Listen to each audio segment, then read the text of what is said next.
Hello everybody, my name is Neil Bakiv and I'm your IELTS instructor from New Zealand.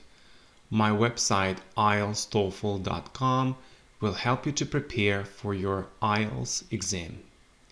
Today we'll be focusing on IELTS Academic Book 20, Test 1, Writing Task 1. Here is our prompt. The first table below shows changes in the total population of New York City from 1800 to 2000. The second and third tables show changes in the population of the 5 districts of the city: Manhattan, Brooklyn, Bronx, Queens, Staten Island over the same period. Summarize the information by selecting and reporting the main features and make comparisons where relevant. Please pay close attention to this sentence. Summarize the information by selecting and reporting the main features.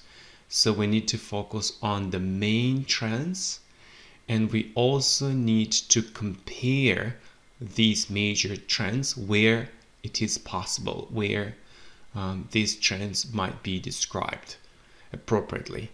Okay, so firstly, we have our introduction.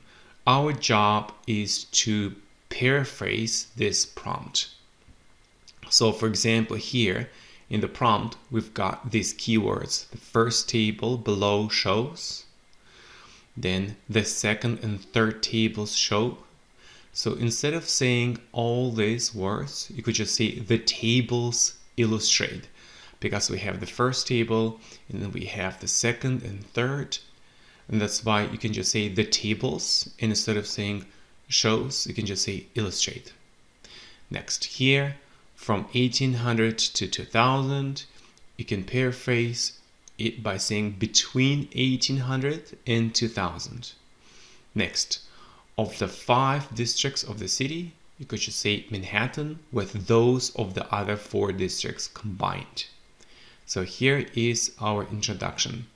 The tables illustrate changes in the total population of New York City between 1800 and 2000, and compare the figures for Manhattan with those of the other 4 districts combined. So here I mentioned the word the figures for.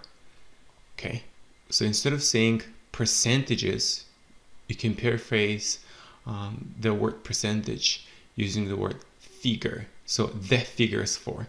Here we know exactly which figures we're talking about, therefore we need to use the definite article the, and always use for, the figures for something, not of, but for. And in here, the figures for Manhattan with those. So instead of saying the figures for Manhattan with the figures and so forth, or with the percentages, you can just paraphrase it using the word those. Okay, and in here, of the other 4 districts combined. Here, remember again, you should use the definite article the, because the remaining 4, the last 4, therefore the other 4 districts, and then here combined. You could also say which are combined, but it's better to write combined. Okay, next.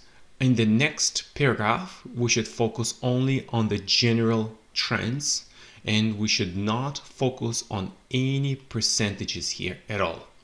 Now let's just look at this paragraph. Overall, the city experienced a dramatic growth over the 2 centuries, while Manhattan's share of the population declined steadily as the outer districts expanded. So the best way to start the second paragraph is to use the word overall, which basically means looking at this whole table or tables generally, okay, looking at the whole picture. That's why always use the word overall, and make sure to use a comma here. So the city, we know which city we're talking about, New York, and therefore make sure to use the definite article the here. So the city experienced a dramatic growth Okay, now if you look at this table, you can see that there is a dramatic growth here, and therefore experienced a dramatic growth over the 2 centuries. Here we have 2 centuries, and here again pay close attention to the definite article that, because we know which 2 centuries we're talking about, the ones that are shown in this table. That's why over the 2 centuries. And then while, so use this word while to show a contrast, to show that we have the opposite trend. Okay, so while Manhattan's share, so instead of saying percentage, there are 3 ways to paraphrase it. You could say share, okay, or proportion, or percentage, but not number. Okay, so when you're talking about the number, you're talking about 500 or 600 or 2000. But as soon as you have any percentages given, don't use the word number. Use only one of these 3 words: share, proportion, and percentage. Okay, so while Manhattan's share or proportion of the population, again, that, because we know which one, the one which is shown in this table, declined, because here we see it, okay, steadily, as the outer districts expanded. So here we see an increase, okay, and that's why as the outer districts expanded, which basically means increased here. All right, now let's just focus on the next sentence. So here's our next paragraph.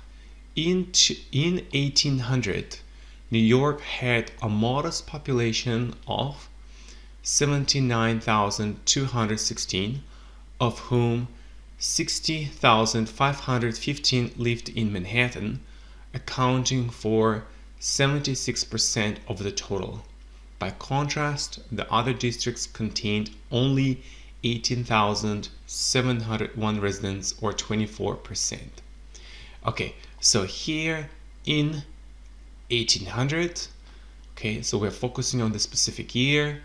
New York had, right, because we're talking about the past simple, that's why had, a modest population of.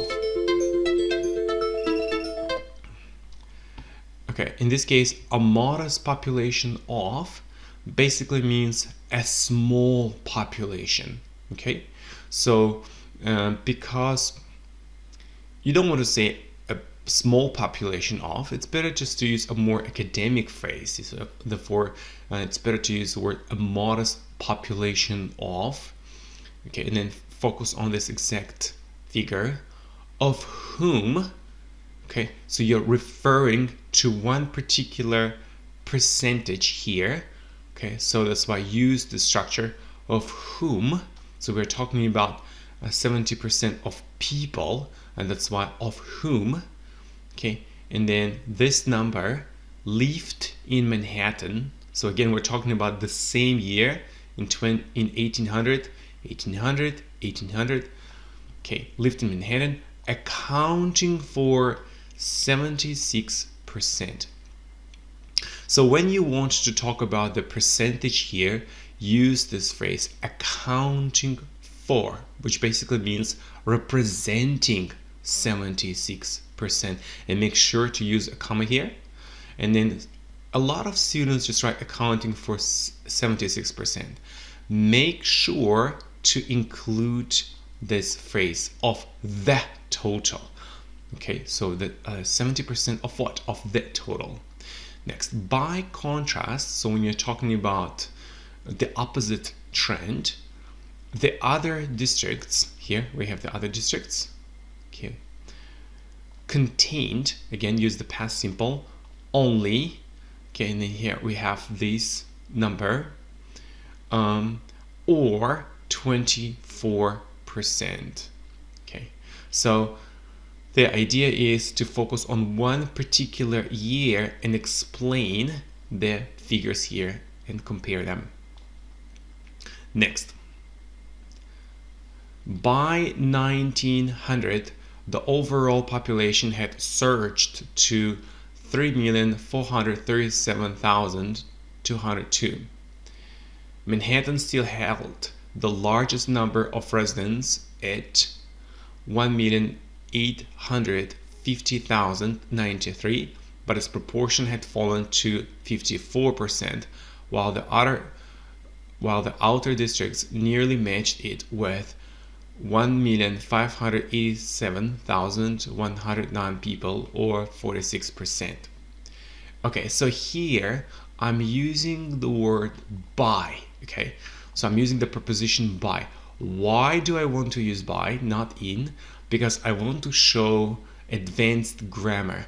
Remember, as soon as you use the phrase by 1900, not in, then you are expected to use the past perfect.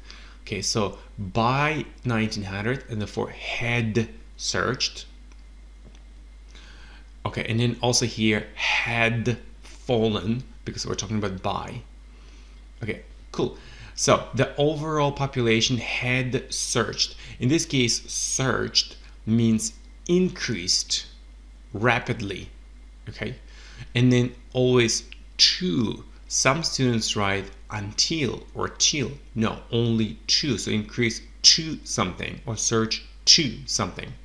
Next, Manhattan. So here we're talking about Manhattan. Still here, held. So when you're talking about the number, so held the largest number of residents. So if you're looking at all these numbers, you can see that this number is the largest, right? And that's why held the largest number. Remember, you should use the phrase the largest number of, not the biggest, because the word the largest is more academic, is more advanced than the word the biggest. Okay, the biggest is more colloquial. It's mostly used for speaking, not for academic writing. So therefore, had the largest number of residents, and then at. So you should use the preposition at here. Why? Because that basically means staying at this level. So when you're talking about at one particular level, use the preposition at.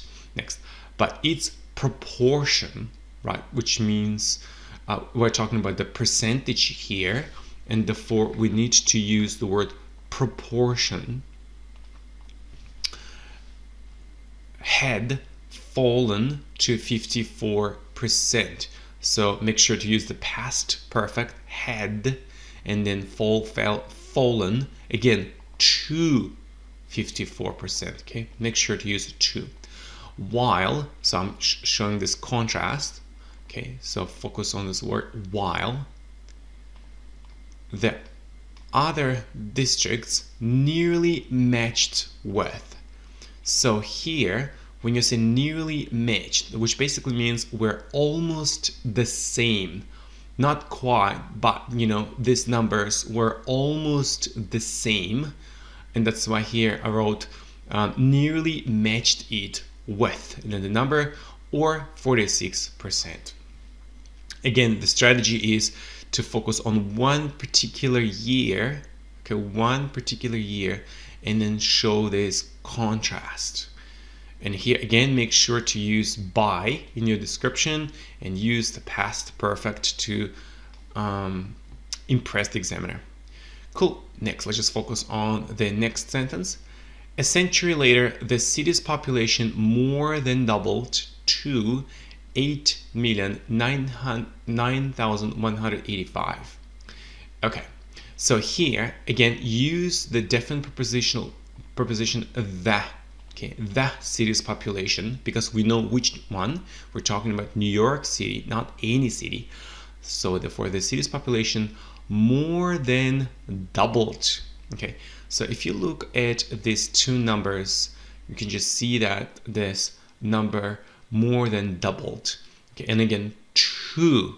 Okay, so you want to indicate the ultimate number, so use the preposition to.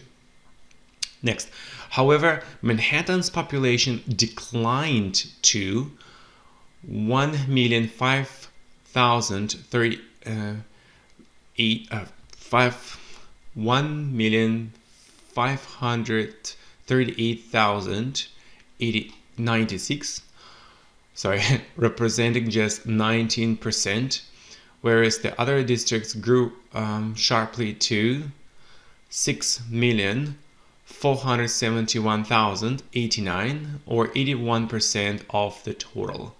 Okay, so here we have Manhattan's population. Remember, just Manhattan's population, not the, because here you have the city.